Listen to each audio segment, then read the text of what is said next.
facing in these hard and strange days.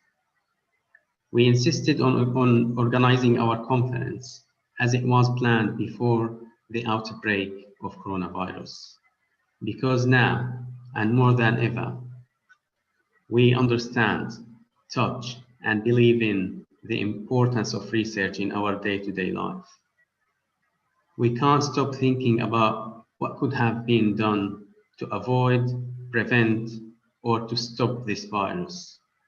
But we know for sure that you, as health researchers, your papers, methods, results, conclusions will definitely be the keys to win this war and move forward. Before we begin our conference, there are just a few housekeeping points. When joining the internet link, you will have been given the option of joining through your computer's audio or dialing via telephone. If you have difficulty connecting to the audio, please message the R4HC MENA, which is the host of this event, using the chat box. On a PC or laptop, the chat box is to the right-hand side. If using a phone or tablet, you will have to toggle view to see. Today's webinar is planned to last until 3 p.m. London time. The plenary sessions are one-way audio. So if you would like to ask a question, please use the Q&A box.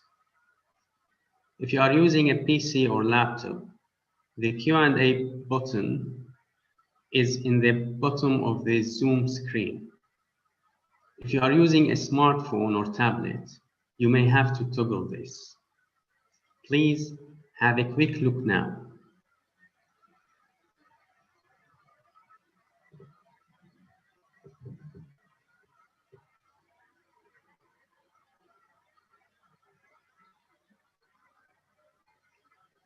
Okay.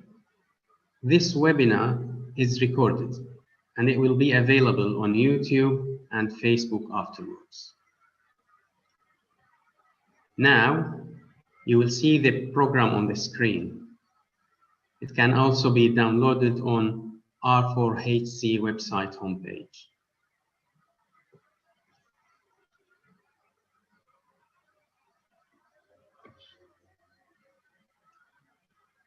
Now, please allow me to welcome our first speaker for today, is Dr. Maher Al-Arif. Dr. Maher is a Senior Partnership Manager at Awesome International with a degree in Pharmaceutical Studies and a Master's degree in Health Economics and Politics awarded from Liverpool University in 2011. He has 8 years of experience in the health and humanitarian context in Syria. Please, Dr. Maher, join us. Thank you for the nice introduction, dear Bashar. Dear members of King's College and Research for Health and Conflict Program, dear members of Syria Public Health Networks, and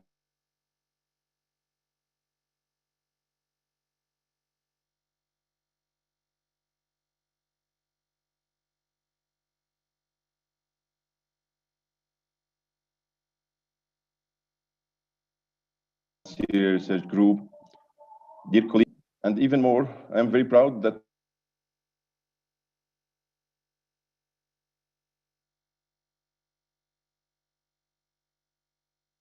it formally has the name Syria in it. For a bank transfer request would cause us a huge trouble. And yet, the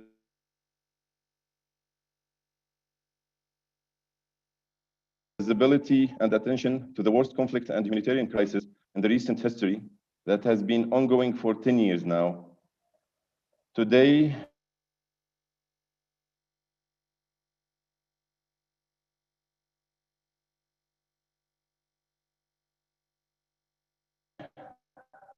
with the COVID-19 pandemic from Idlib city,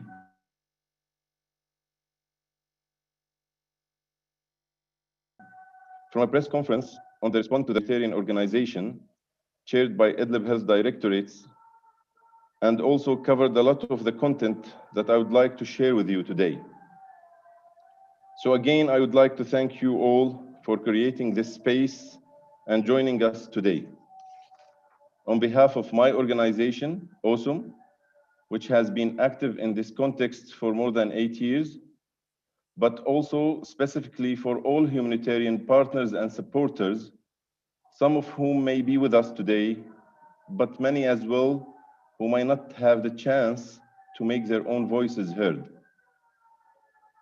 As shown in the WHO dashboard for Northwest Syria and addressed by the press conference yesterday, by today, there are 4,738 confirmed COVID-19 cases since the detection of the first positive case on the 9th of July.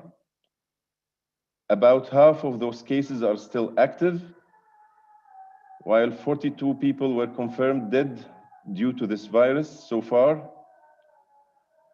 We are beyond the benchmark of 200 cases per day across Northwest as an indicator for community spreading.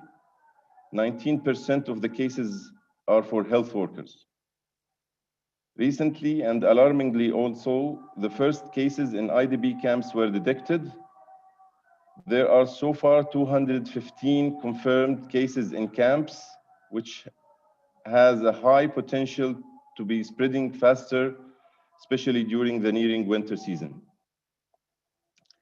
As you might all know, the global strategy to respond to the pandemic is based on the principle of testing, contact, tracing, and isolation. Unfortunately, this approach does not work in a conflict settings. It certainly does not work for Northwest Syria, nor for any other parts of the country, where we ask people to stay at home when they have no home, and we ask people to wear masks where there is no masks, and we ask people to wash their hands where there is no water. What we need are solutions that works for us, Syrians. We believe that there is no one-fit-size-for-all approach, but we certainly depend on these solutions. AWESOME is dedicated to support health and well-being individuals for communities affected by the crisis, having, like I mentioned earlier, started more than 8 years ago, providing primary health care programs, secondary and tertiary health care, community health and nutrition, MHPSS, protection services, with more than 1,500 employees as of today. Furthermore, we are very much aware about the importance of evidence-based programming and research, and the nexus between the research and the work of NGOs, which has also been highlighted in the first conference of this kind last year. From the beginning of our intervention in Syria, we have been dealing with lots of numbers and data, including about the pandemic, as we are exposed with the pandemic daily. We have also participated and supported various research projects and papers and benefited. All of the papers and studies were shared with us in return. One of these papers related to COVID-19 situation in Syria will be also presented today. Also, AWESOME is proud to be involved in a research-based partnership recently with King's College on this exact context, funded by NIHR here in the UK. Thank you very much, and please enjoy the conference.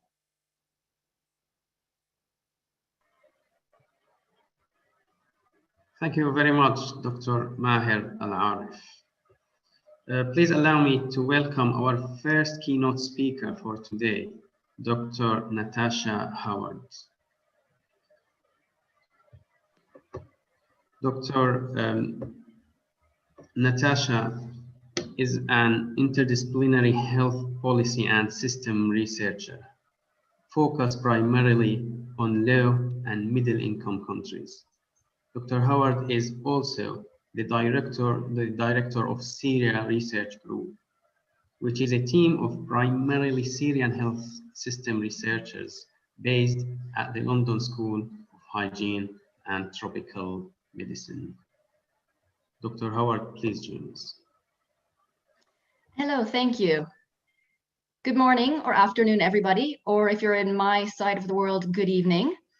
And I wanted to start by thanking the conference organizers for inviting me. Just a slight correction, I'm not the director of SURGE, but we'll get to that as we go forward. I just wanted to note that I saw that you invited 2 white British academics as keynote speakers, which I thought was quite a bold move given the dearth of British academics living in Syria and current global initiatives for decolonization and intersectionality. Hopefully next year you won't choose 2 of us, but you did include a woman, so marks for gender balancing. However, despite that, the program looks really good, and I think it will be a wonderful day. For those of you who don't know me, which to be fair is probably most of you because I aim to keep a low profile, I am an associate professor at the National University of Singapore, Saw Swee Hock School of Public Health, and also at London School of Hygiene and Tropical Medicine in the UK. I've been based in Singapore since February, so our experience of COVID-19 pandemic and responses are, I would guess, considerably different from what most of you have had to deal with. So today, in the few minutes I have, I want to talk about specifically health research needs and approaches for Syria and in Syria, and a little bit about SURGE, Syria Research Group, which is a new research group that I'm part of, and what we're trying to do as we first find our way. I'll keep my remarks brief because I only have a few minutes now, but if you do have any questions about the work of SURGE or the group, you can find Yazan Dwedari or Mervat El-Hafer, who are both attending today from our team, and ask them all the questions you want.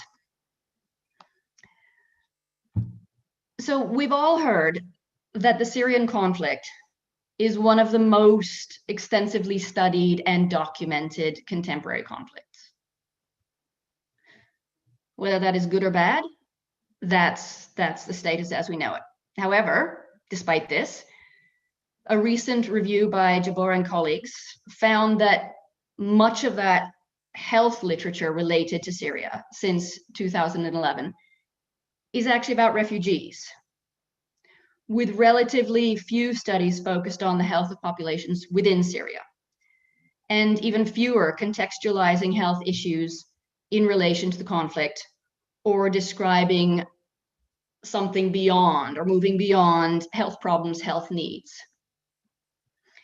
This is understandable given the complexities of conducting research effectively in a conflict-affected country and the issues within Syria specifically. However, it's a gap that we as researchers and practitioners do need to try and find a way to address. So many of you here today are working to address these gaps in Syria's health research literature. And some of that work will be presented today, which is fantastic. And a lot of it looks really, really great.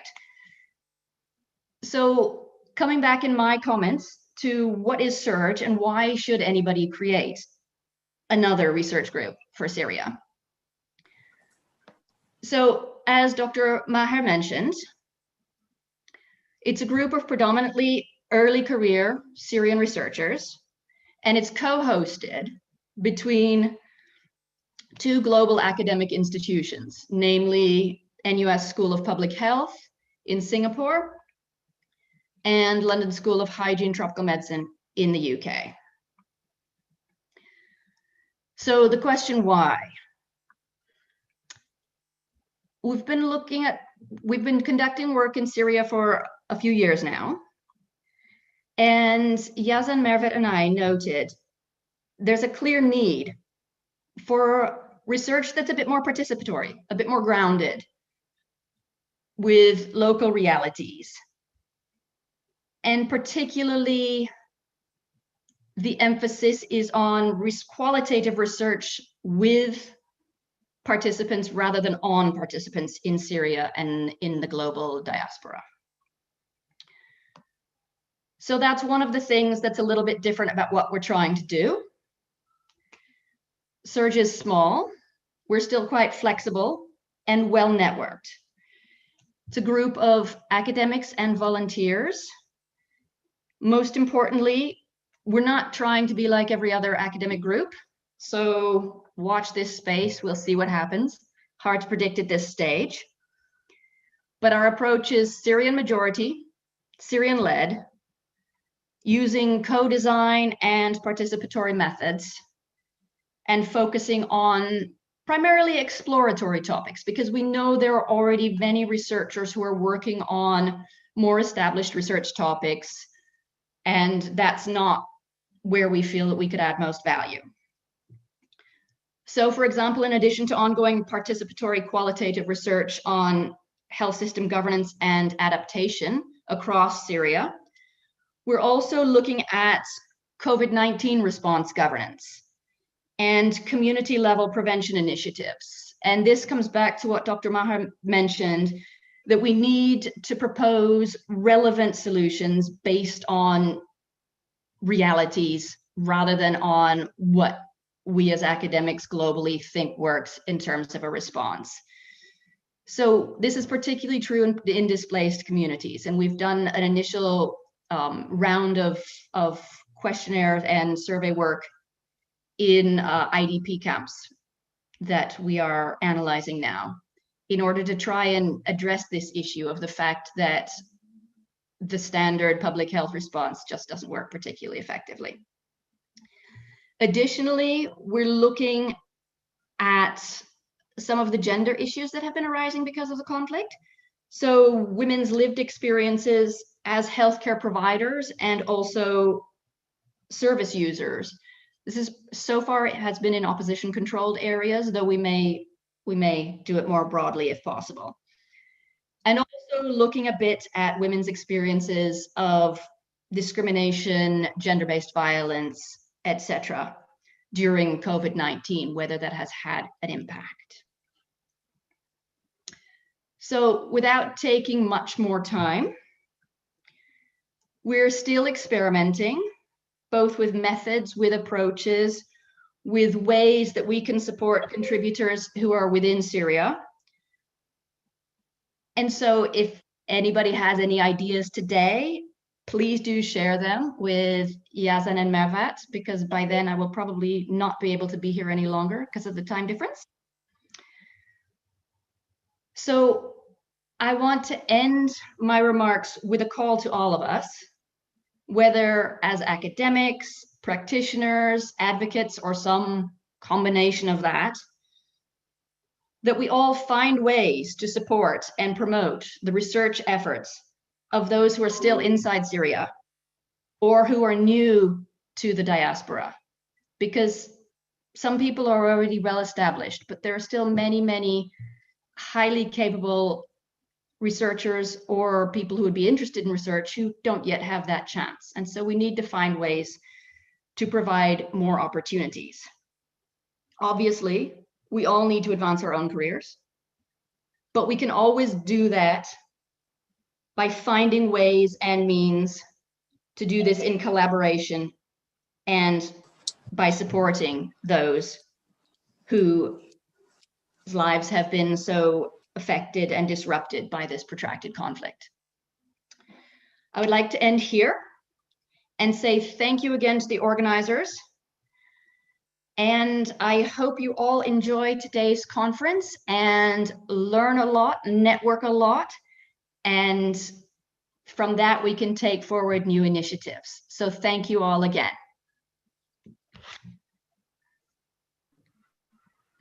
Thank you very much, Dr. Howard. for your presentation and for your comments, which will definitely be considered as we develop our conference. Now, we are moving to our first plenary session, which addresses the impact of COVID-19 on health in Syria. This session will have 3 presentations, and we would like to start with modeling the impact of different interventions on the COVID-19 outbreak in northwest Syria. This presentation will be by Manar Marzouk and Dr. Nasser Al-Mhawish. Manar is a global health researcher with a focus on health policy and health systems in refugee and conflict settings. She is currently working with COVID-19 International Modeling Consortium at the University of Oxford. And Dr. Nasser Al-Mhawish is a medical doctor with extensive experience in surveillance systems. Currently, he is surveillance coordinator at Early Warning Alert and Response Network at in the northwest of Syria. Please, Manar and Nasser, join us.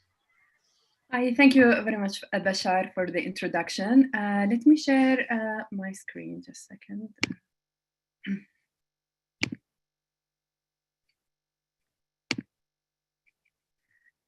Can you see my screen now? Yes, can you see? Yeah. Sorry?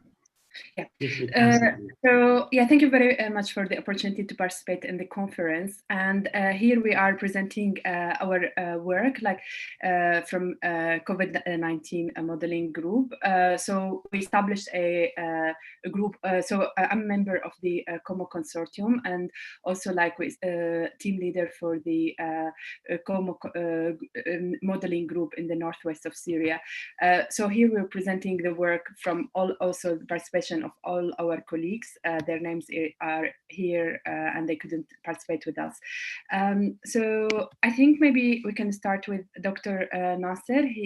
Hawish, he will be starting with the background, and then I'll follow up with the results. Thank you, Manar, and thank you, Bashar, and all the organizer for allowing us the opportunity to show some of the findings that we got in our modeling. So the focus of this model was on Northwest Syria specifically, not the whole country, as this is an area with more information that we get. It includes parts of majority of Idlib and the northern parts of Aleppo Governorate, and multiple controlling forces. It's a little bit of a complicated situation there. But this area hosts almost 4.2 million people, more than half of them are IDPs, and almost a quarter of those population are resident in camps. When we look at this area, we can see that the attacks on healthcare, the destruction of the infrastructure, whether it's related to health or wash or transportation, it all affected the possibilities to provide proper services in this area. In addition to the scarcity of the healthcare workers with it, with much below than what's required in the sphere standards. The population pyramid there is skewed a little bit to younger ages, which may be a good thing when we talk about COVID in particular, with less people with older ages. But with the weak health system, with poor wash status, with the overcrowdedness in that area, all those gives extra burden on the system and more difficulty to implement proper mitigation measures in that area. When we talk about the COVID situation in general, it was introduced later on in this area when we compare it to other regions of Syria, Northeast or the government-held areas, but it happened there, unfortunately. It happened at the beginning of July, and the worst case scenario took place with one of the healthcare providers being the index case at that point of time since 9th of July. As of the 28th of October, we have 4,700 cases and more. And as of yesterday, we exceeded the number of 5,000, unfortunately, with more than 40 attributed deaths to this. We noted also that as of mid-September, end of September, the peak started to increase. Everyone thought that this is the peak, but no, it's not true. It's the beginning of it, unfortunately. And community transmission is getting bigger and bigger, with positivity rate with more than 30%. And when we look at some community level, we can find it at more than 50%, unfortunately. And when it comes to what's prepared for hospital beds, we have nearly 200 beds available.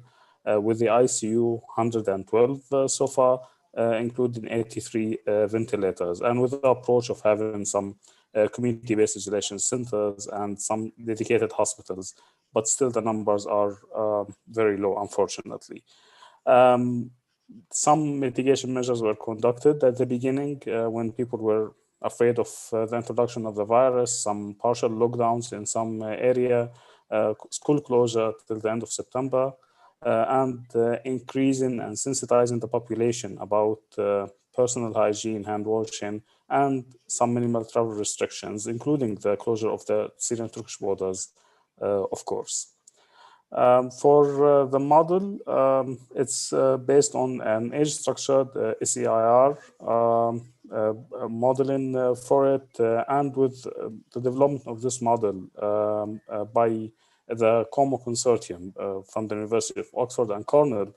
And it's not just implemented, of course, in Syria. We are talking about more than 45 sites globally involved in this.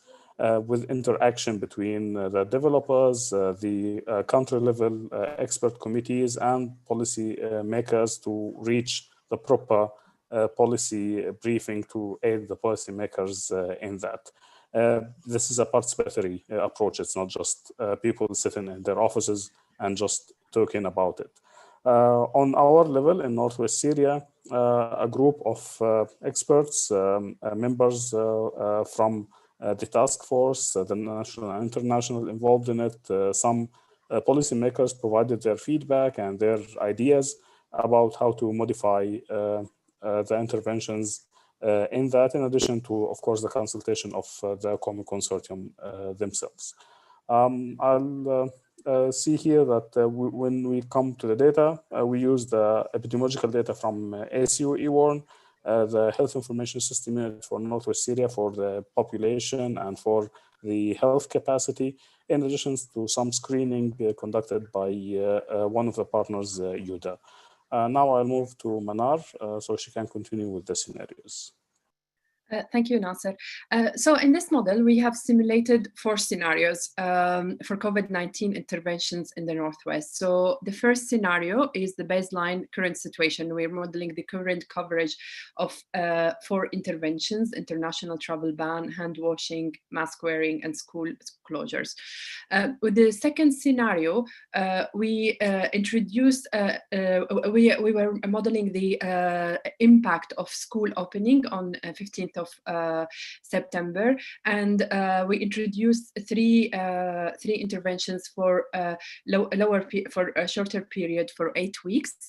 Whereas with the third scenario, we introduced additional 2 interventions: self-isolation if symptomatic, and social distancing compared to the baseline, and we increased the coverage of interventions such as hand washing and face masks.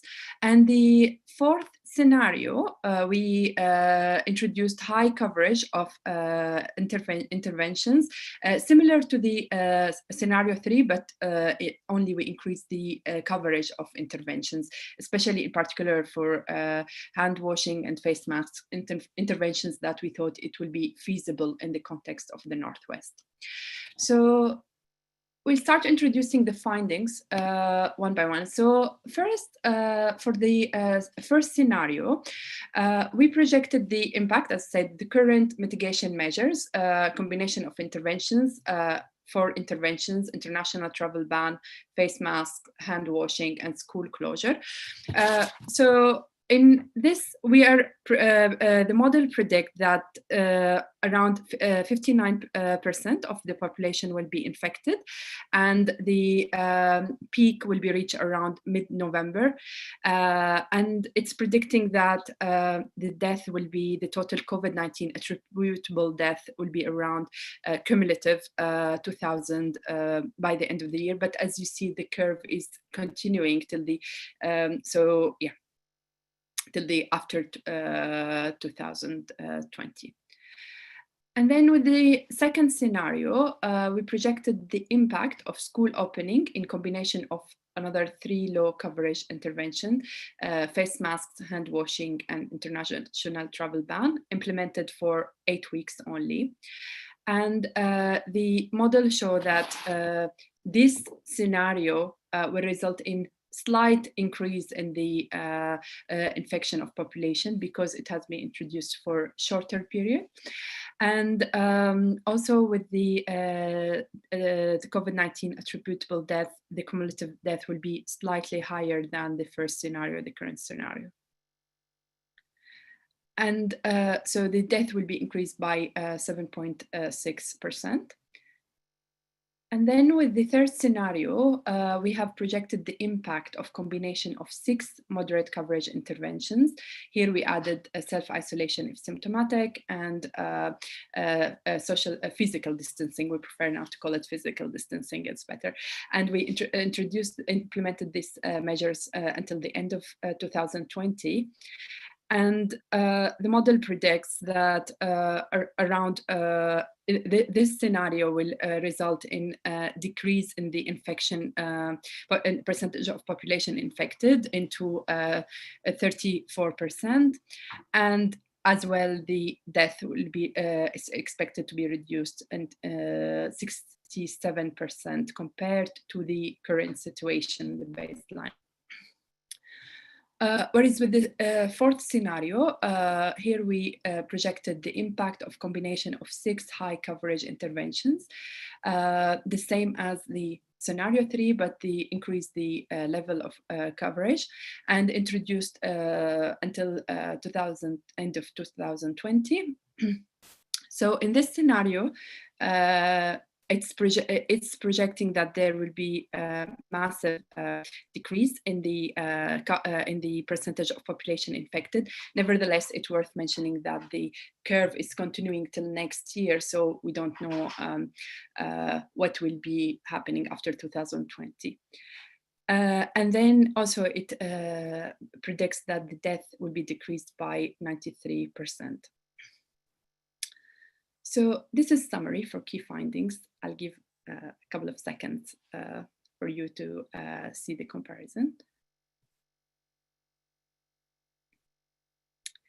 So here we compared between the epi curve for each of the scenarios.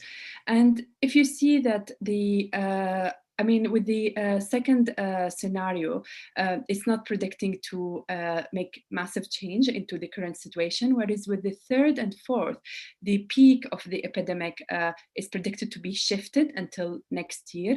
And although we don't know what will happen after 2020, because our simulation period was only for until 2020, now in the next versions we're modeling for next year. But I think we think it's positive because it allows time for policymakers if they to set the measures, to introduce measures, and also like it allows in case there will be vaccine, hopefully. So so we always shifting the curve, we consider it as positive with the third and fourth scenarios.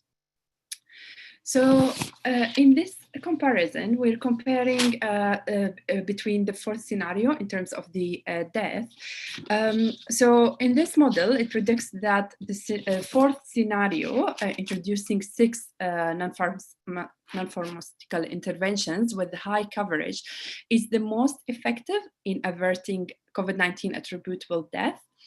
Nevertheless, I think it's important to consider the context when we are interpreting these findings, because I mean, introducing high level of coverage of non-pharmaceutical interventions may have other unintended negative consequences on the economy, on mental health. Also, I mean, when we think also of school closure, I mean, it's important to think of the development of children and how it will be impacted in situation conflict where they missed already over 3 years of education. Regarding hospital occupancy, it's predicted that scenario 3 and 4, mid and high coverage, would decrease the pressure on health system and hospital occupancy, in particular the number of beds, hospital beds required. As you see in the 4th scenario, the number of hospital beds is almost like 8 times less than the current situation. Nevertheless, even with these like very strict measures, the 4th scenario, we still the health system will be overwhelmed by COVID-19 outbreak, because we're talking about the maximum available hospital beds at the moment allocated for COVID-19 is 200. And in addition, the model, it doesn't take into account non-COVID-19 patients who will be requiring hospitals, and they may be like increase of death of COVID-19 related, not attributable deaths. So regarding the assumptions, so the model data, the main cases and death data, we have got them from EWAR, and it's based on data from the 28th of August.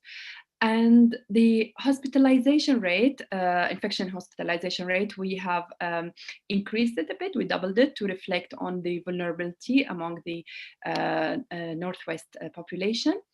And the infection, probability of infection, we have set it as 0.02. Nevertheless, this now we are able to calculate it because there are more cases, so it will be calculated in the next versions of the study. And the health system capacity at the time where we did the simulation, we set it at the number of hospital beds, ICU beds, and ventilators allocated for COVID-19 patients were 75, 40, and 36 respectively. So Nasser?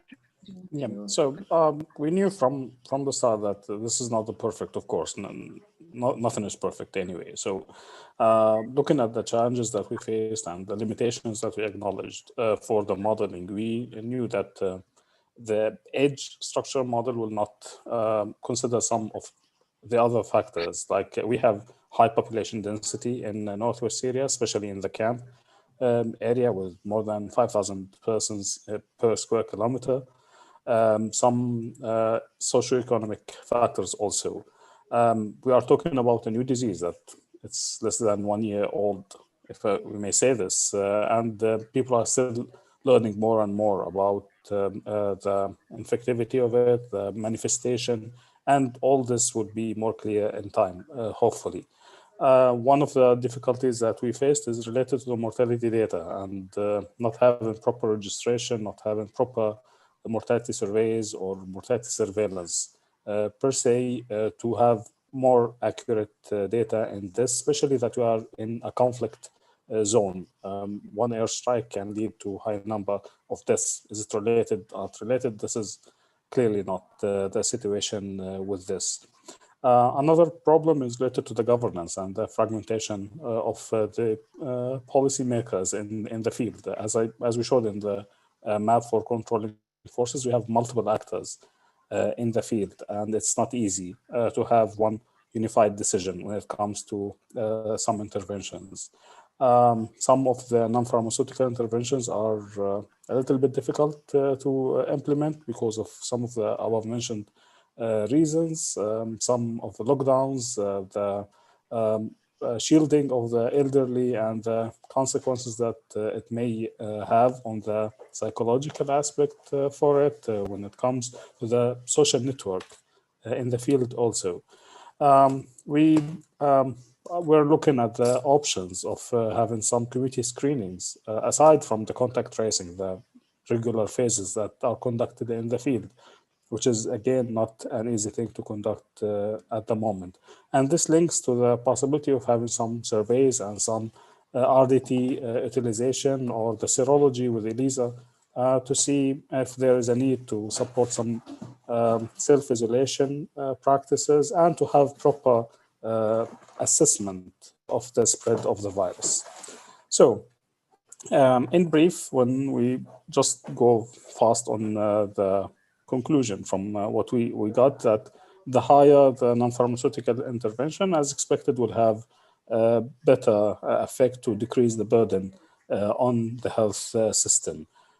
In scenario one, we see this is the situation in the field, the result of almost 60% of the population to be infected, which is a high number, and the health system will not be able to tolerate it, with more than 2,000 attributed deaths.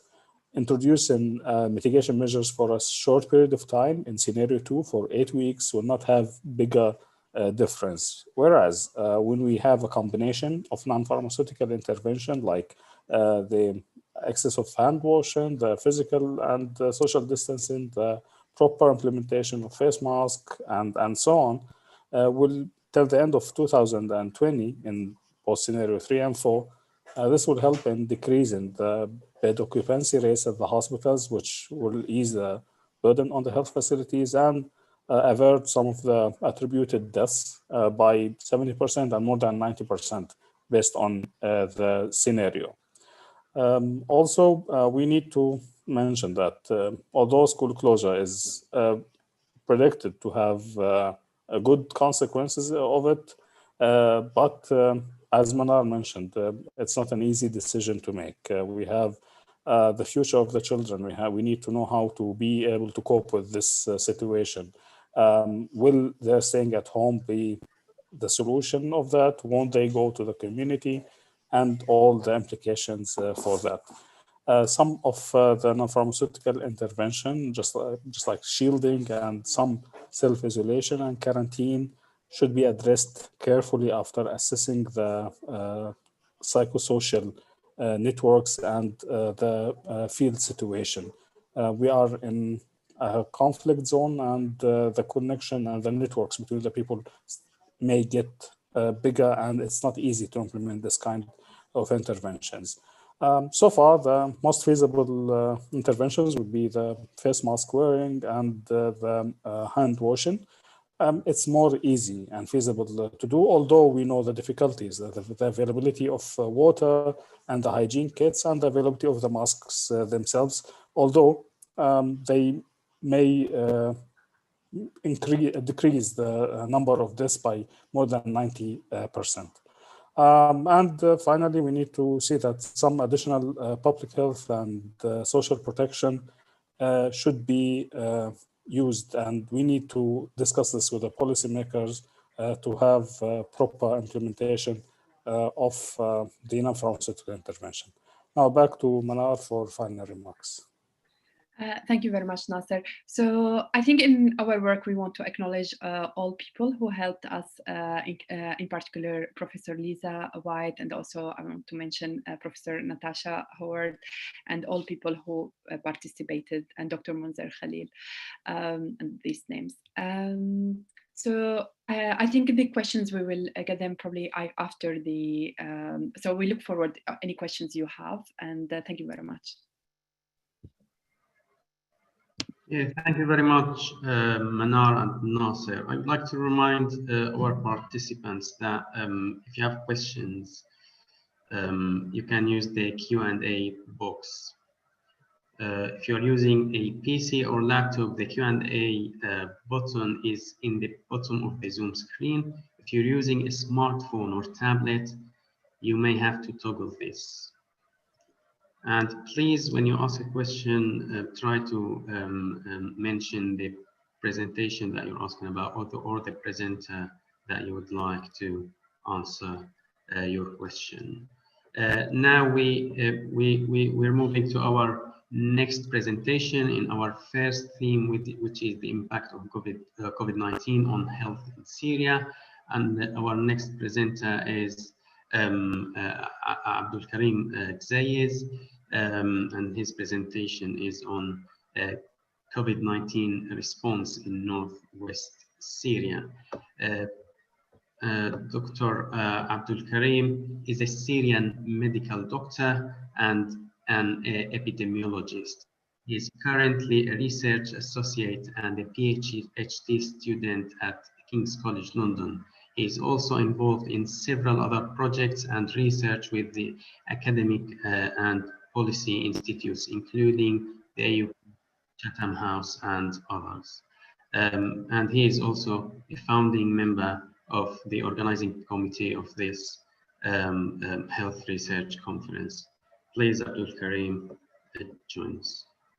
Thank you very much, Bashar, for chairing this conference, and thank you for all our panelists and attendees for their interest in this conference.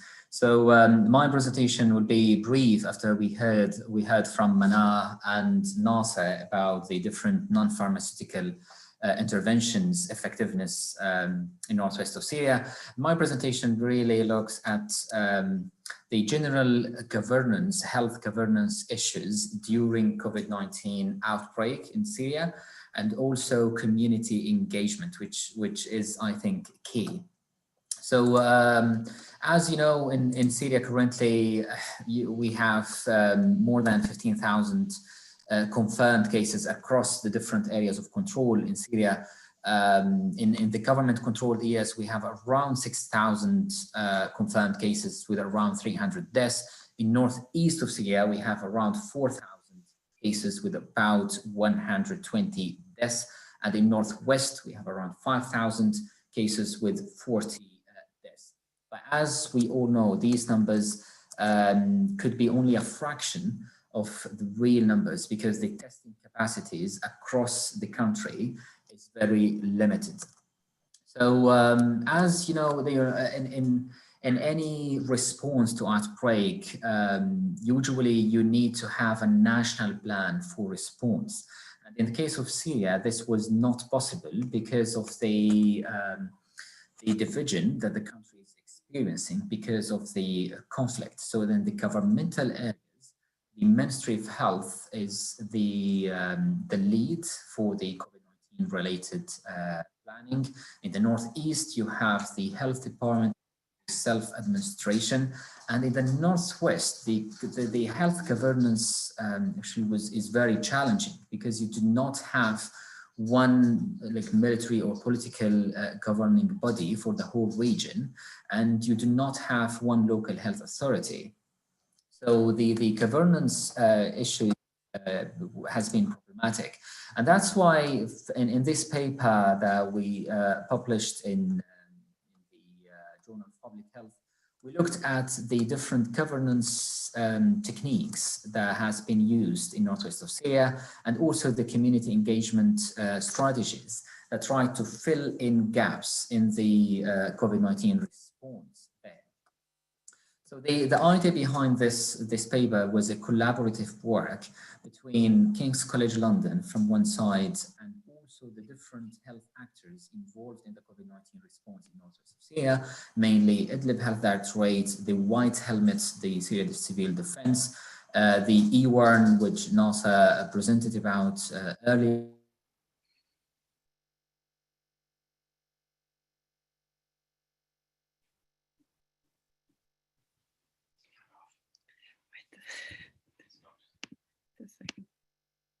It's off, I think, but let me double check. Let me.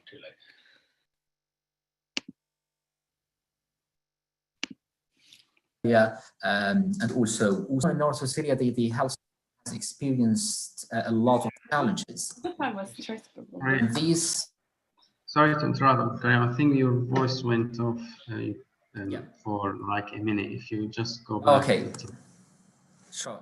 So the health system in North Syria experienced a lot of challenges related to, for example, attacks on healthcare and the lack of health infrastructure and lack of one central health governance system.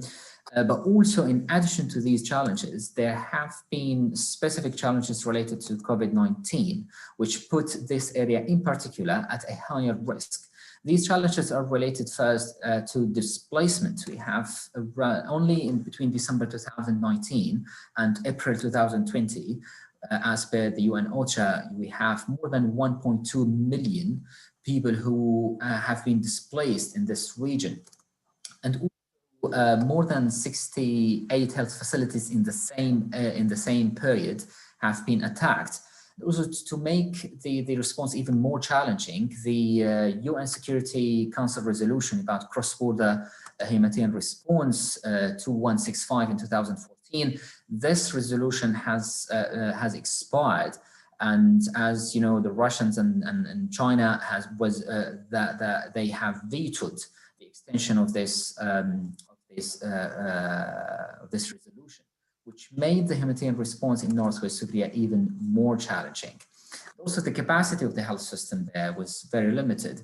We heard some numbers from NASA, so I'm not going to repeat these numbers, but I would like to focus on the key features of the COVID-19 response in Northwest of Syria.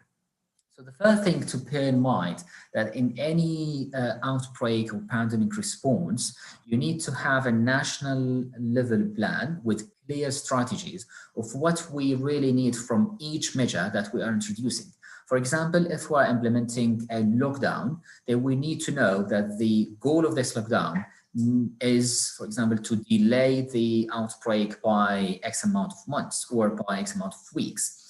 And this was very challenging to have in Northwest of Syria. Apparently, the WHO and the health cluster in Gaza and Tab, they started to establish a kind of a governing body or a technical group, which is called the COVID-19 Task Force in Gaza and Tab. But the point is that WHO, because they do not have physical presence in these areas of the country, they really cannot engage in really field level activities related to the response. They were active with the task force in developing the guidelines, but there was a need to have a different governance system.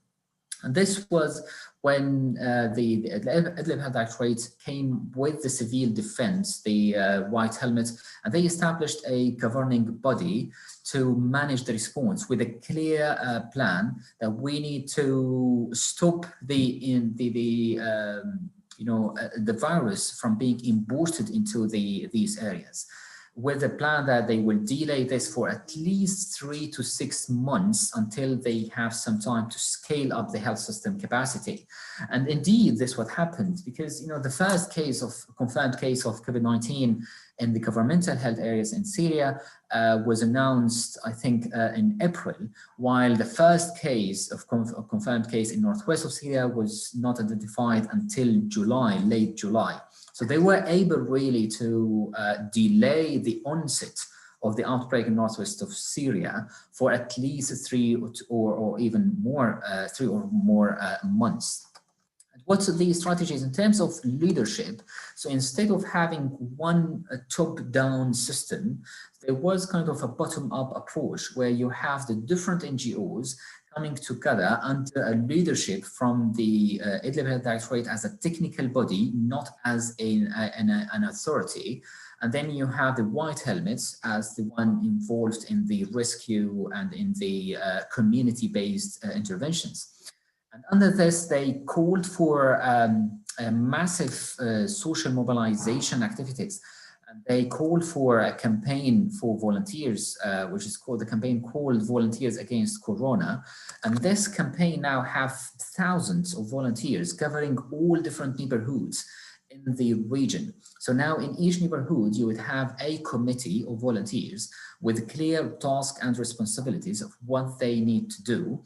And those committees in neighborhoods level, they are connected to a central coordination mechanism of this Volunteers Against Corona campaign. So I think this was, I would say, innovative in a way that, they found solutions on how to really replace a top-down governance system. I can see here a question in the chat. There's no slides for this presentation, so it's only oral presentation. There are no slides.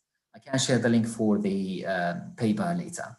So this is about the feature of the governance system, and then and community engagement and mobilization. But there was a unique role for diaspora networks in supporting these this response. And I think this was the case across the different regions in Syria, because we know that the Syrian diaspora are active in supporting the different health actors inside Syria. So in the case of northwest of Syria, different platforms were used and utilized, including Skype, like WhatsApp, Zoom, Facebook. They established specific groups for first, some groups were specific for research-related activities, and some other groups were specific to clinical practices. And some other groups, for example, were related to infection control.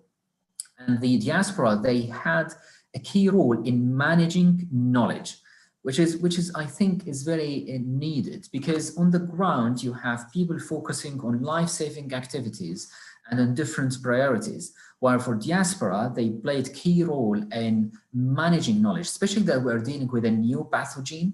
So it's important to have up-to-date information with dedicated people to update the people in the field. This role was played by diaspora networks.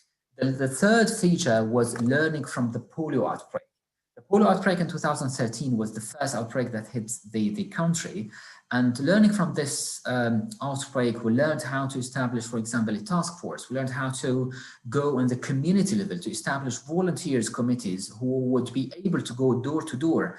In the polio case, this was to deliver vaccination. Here, this was to deliver messaging and to raise awareness. And also the fourth feature was a proactive risk assessment for the surveillance system. The early warning and response network, EWARN, that Nasser briefed us about, played a key role even before the COVID-19 pandemic. So in 2019, the EWARN, they were preparing for a flu-like outbreak in these regions.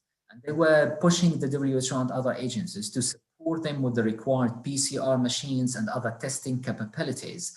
And because of these proactive assessments, they were able to detect influenza H1N1 outbreak in November 2019, even before the COVID-19 pandemic.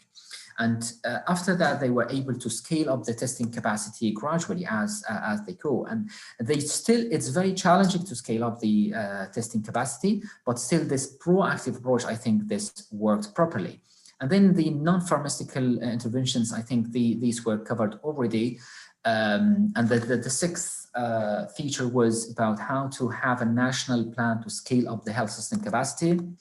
Northwest of Syria, this plan was focusing on first patient triage. So most of the health facilities now, they have specific areas for triage to identify suspected COVID-19 cases, and then community-based isolation centers, which I think they are very needed, especially in camp setting and in settings where you have a lot of displaced people. You need to have places where people, they can practice the self-isolation if they have confirmed cases. And lastly, increasing the clinical capacity, the ICU capacity of the systems.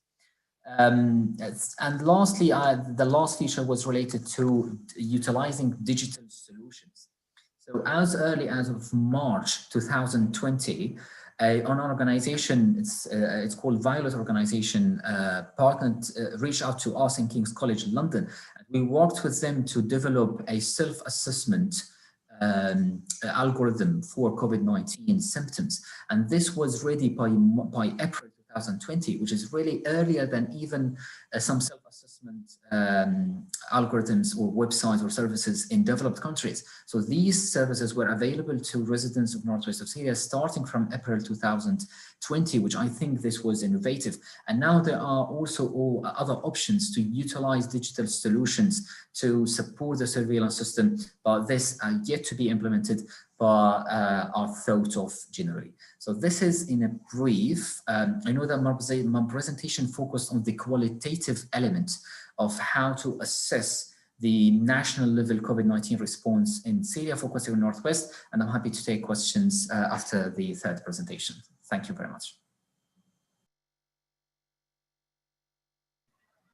Thank you very much, Abdul Karim. And now we are moving to our third presentation, our first theme. This presentation is by Amina Olabi and Hussam Nahas.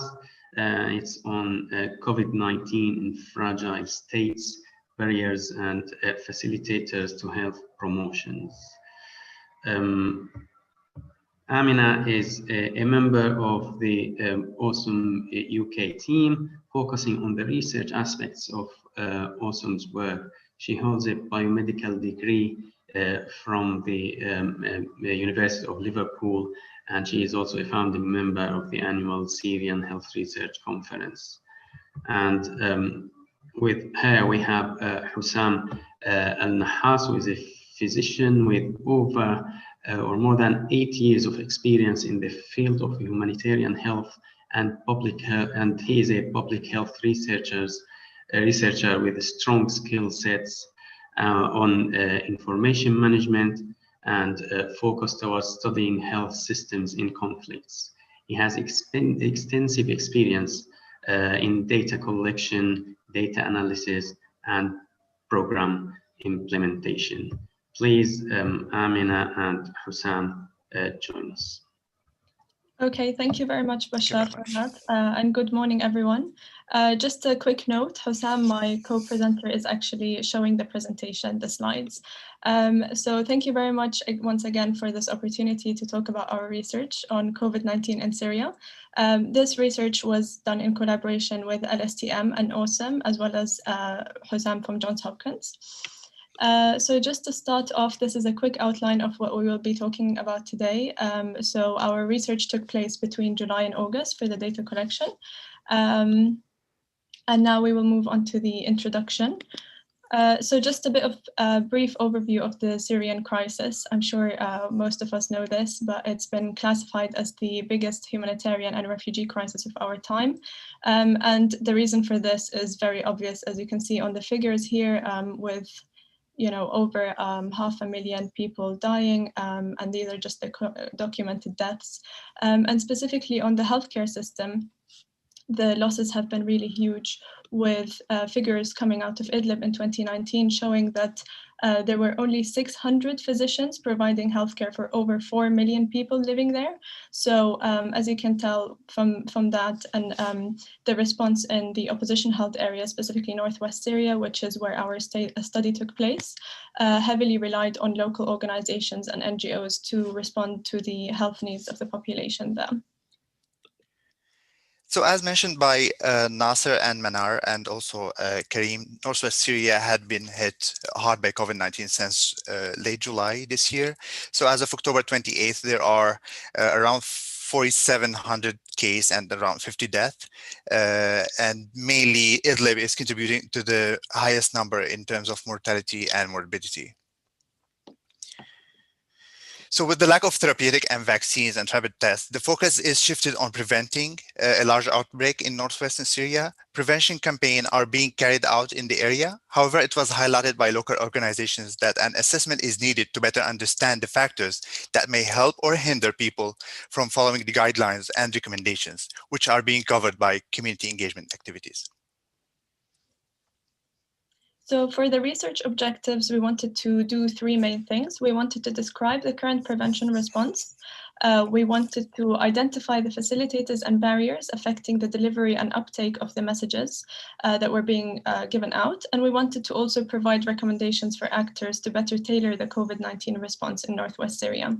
We based our study on a widely used model called the health belief model, which includes 6 different constructs for health promotion. And we will get more into those constructs when we get to the results section. So for our methodology, we used a combined approach. So we did a document review to gain insight into the different prevention efforts and the campaigns. And we also did an in-depth qualitative interviews. Of course, we gained ethical approval from the relevant bodies, such as the School of Tropical Medicine in Liverpool, as well as the Idlib Health Directorate. And we considered numerous ethical considerations before conducting any sort of research, because of course it's taking place in a very fragile setting. Our sampling strategy involved the data was collected by trained data collectors who work inside Syria. So it was done remotely, and their training took place through video conference call. The final sample included 3 camps and 2 urban cities, so 5 sites in total. And we tried to include the perspective of host as well as displaced population. The accessible areas were clustered into clusters of similar features, and then from within those clusters, we chose 5 at random. The final sample consisted 15 participants, 5 of which were key informants and 10 were community members. And we aimed to, from each community, have 1 male, 1 female, and 1 key informant. The reason why we overcompensated on the community members and increased the number compared to key informants is because a lot of the times the key informant positions are male dominated. So we wanted to balance out the gender bias through that. And the sampling strategy was purposive, and it was led by OSEM on the ground. And we tried to include a variety of experiences such as displacement status and gender, etc. So for the data analysis, we listened to the recordings, and the main researchers were fluent Arabic speakers. So we did the translation and then the transcription. We used thematic analysis for the analysis, and we used the health belief model to guide us through it. We used a 5-step process where we listened to the data and got familiar with it and took notes of any significant themes that were emerging. We then developed a coding framework which was based on the health belief model. We then coded the data where we manually moved the relevant data into specific themes, and we used a software called Quirkos for the visualization of the themes. We then charted the data into the relevant framework, and then the final stage was the mapping and the sort of putting the data into similarities and differences. In terms of the results for this research, I'll start with a quick introduction about the demographics. So we managed to have a good variation in our samples. So the respondents were 40% females, and the age ranged between 27 to 73 years. From people with no formal education to people who are holding university degrees. 60% of the respondents were IDPs, and 40% were among the host populations. The focused area was in Idlib city and its countryside.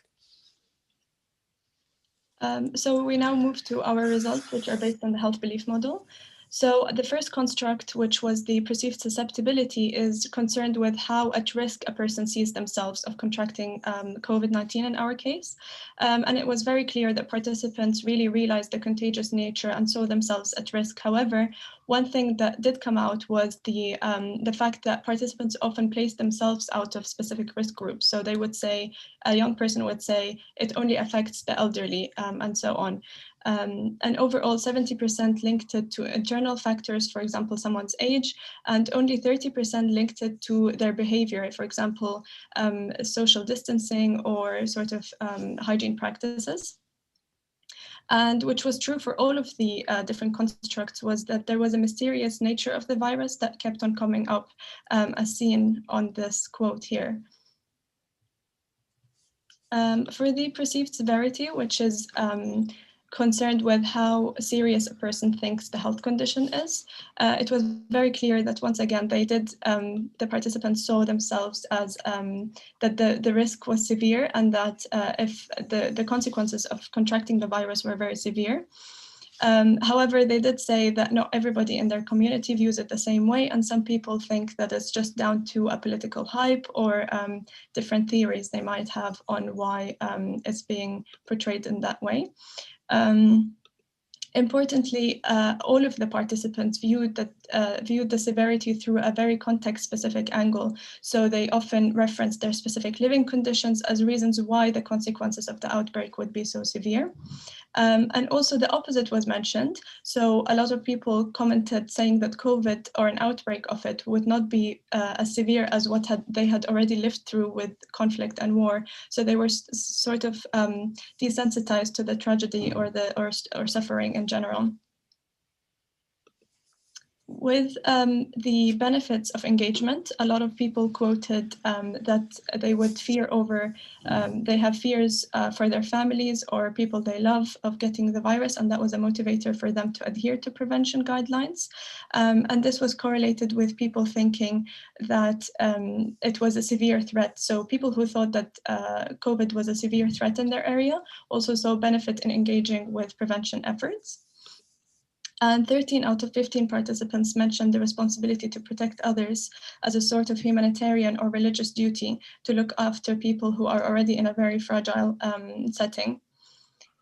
And people also expressed the fact that so they were just also expressing the fact that they would go to the healthcare center as a legitimate sort of authority, which shows that this is a facilitator to uptake because they see the healthcare system as a legitimate one. With barriers to engagement, I think a lot of this was mentioned before. So overcrowded living, the difficulty to social distance from people and self-isolate if you had symptoms, the unhygienic conditions, people not believing in COVID, people around them, so making it more difficult for them to prevent it. And of course, the lack of necessary materials. Stigma also came up. I think a lot of it was centered around the socioeconomic situation and the fact that they do not have the means to afford protective items. And as well as one interesting perspective that was brought up by an imam who stated that sometimes religious text was being misinterpreted, and people were quoting the fact that the protection of God was more significant than anything that they could do. With the more on the barriers, there was a lack of trust in the capacity of the health system, mainly because they would quote things like the lack of resources that the health system had access to, and as well as the long-term nature of the outbreak. And they would say that we don't see it as being something that we can sustain in terms of the prevention efforts.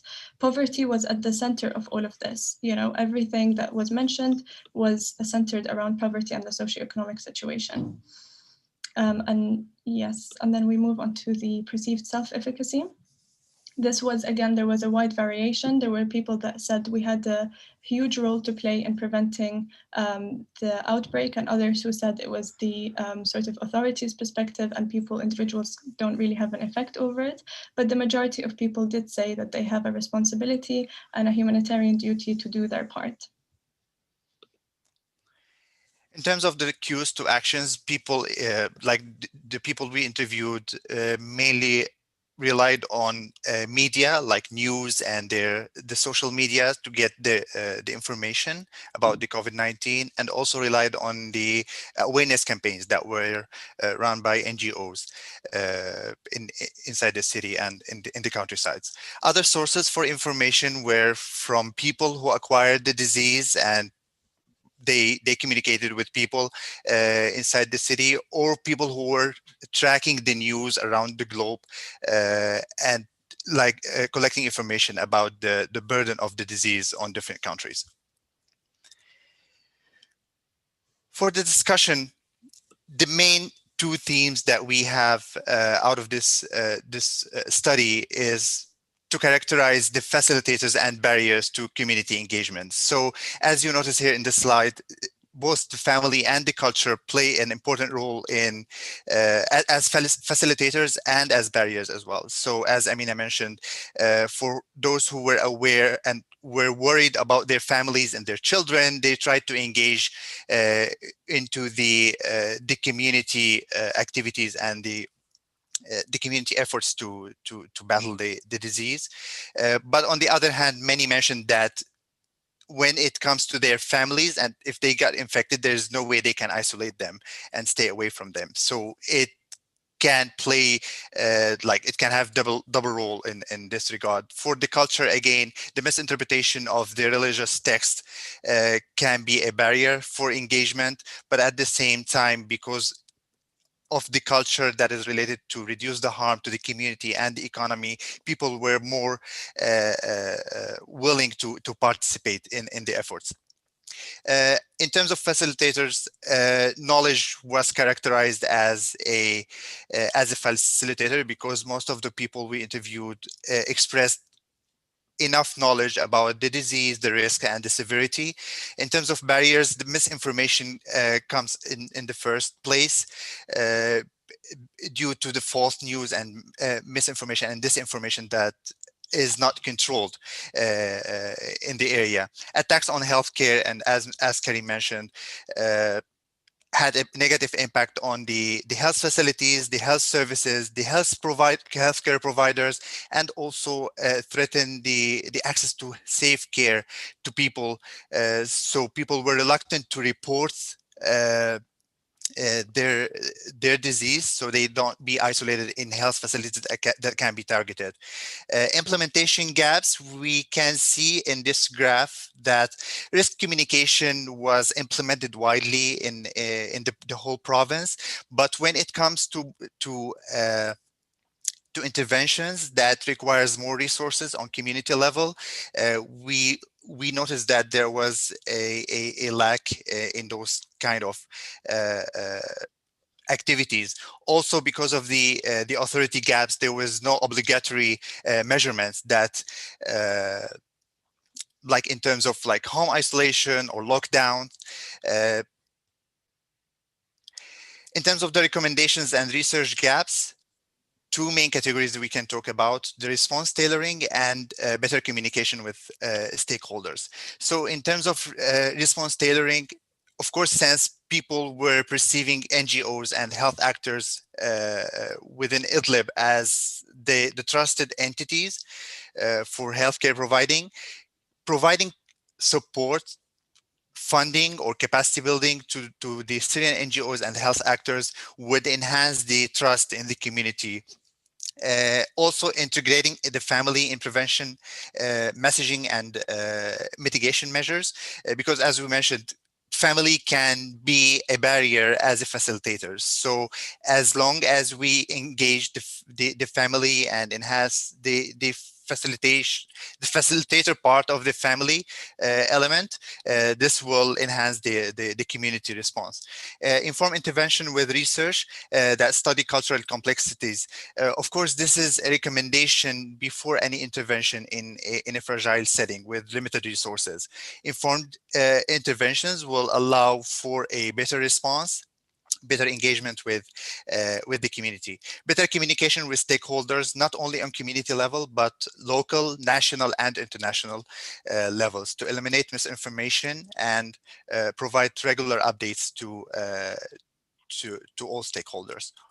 So as a conclusion, our finding shows that the response in the Northwest Syria has gaps, but overall was effective in engaging communities, as demonstrated by reports of high self-efficacy and social responsibility to care for the community.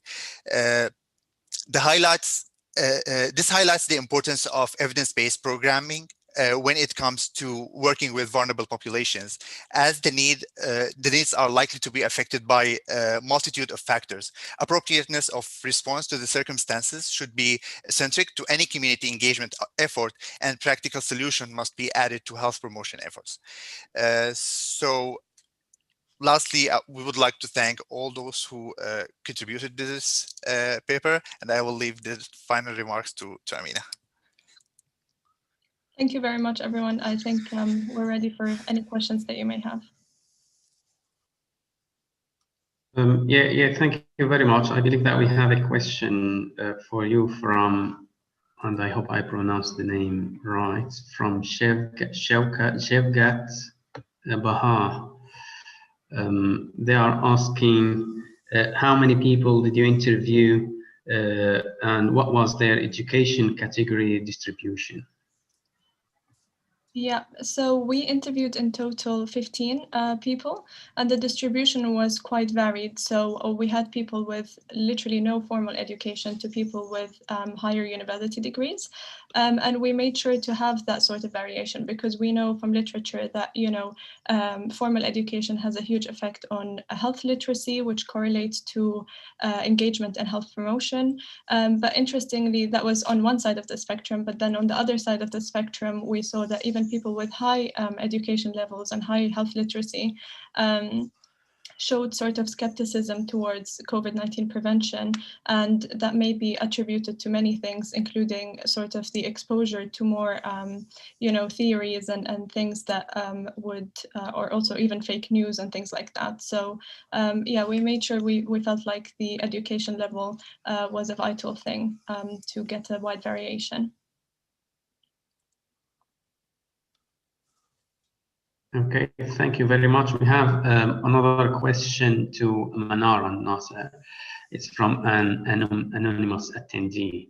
The question says, in terms of the infection model you used, how did you select this model, and were there any other models explored? There is another question says, how was your study integrated with the other international studies of the COMO consortium? Thank you, Bashar, and thank you for this question. So in terms of the model that we used, I mean, I was originally a part of the COMO consortium, and then this is where, I mean, I was because I learned about the COMO model, so I was interested to use it.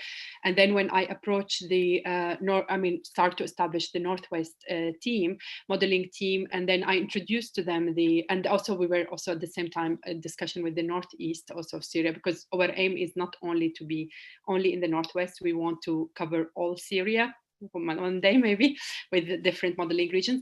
And then when I introduced the model, and then I think we explored, because in the COMO consortium you can use any model you want. They are happy to provide with the technical support. And the team, I mean, we thought that it is the most suitable for our context, but we are open to develop it later on. It's continuous development of the modeling, and then maybe later on if we find other maybe parameters, we were thinking to add some parameters about density. So we're open to collaboration with other people who are interested.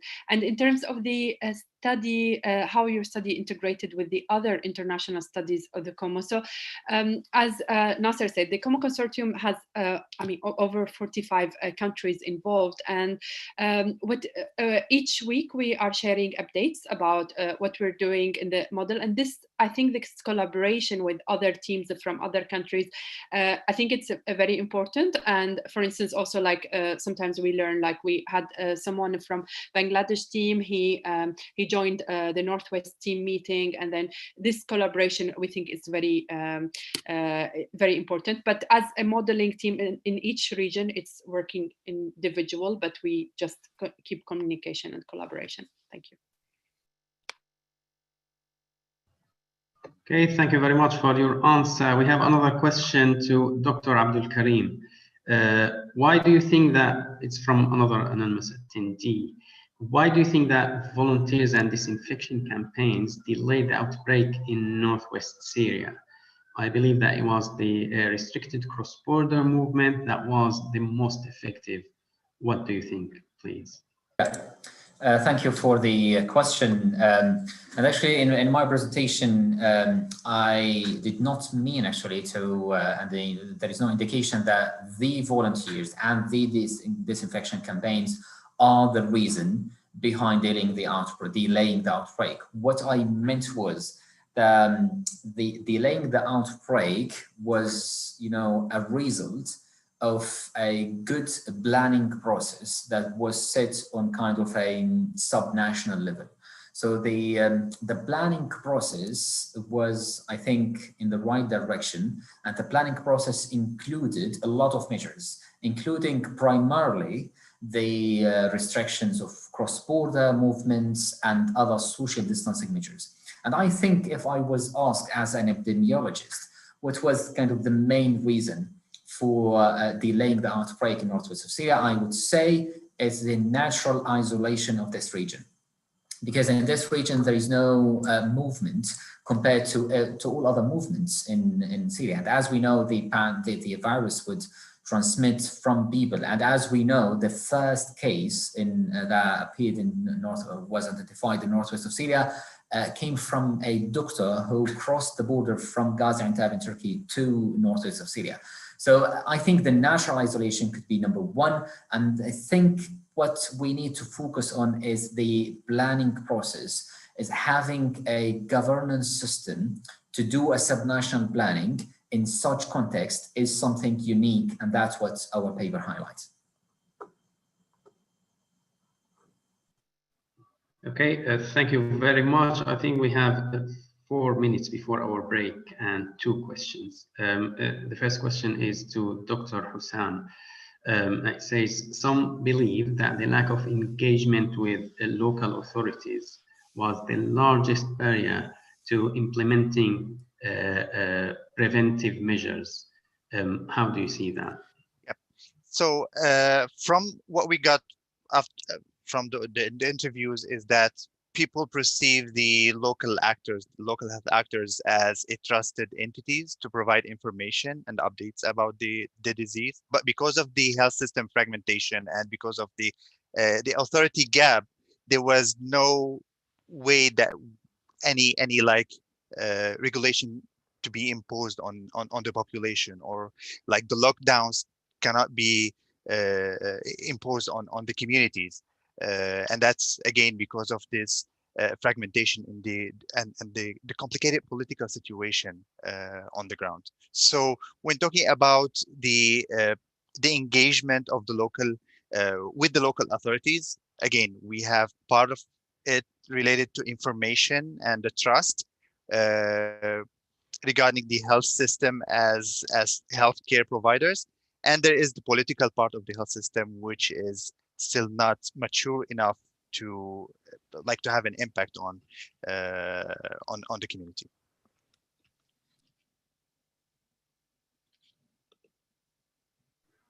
Okay, thank you very much. I'm sorry, I believe we don't have enough time to answer the last question. We'll try to answer this later during the day.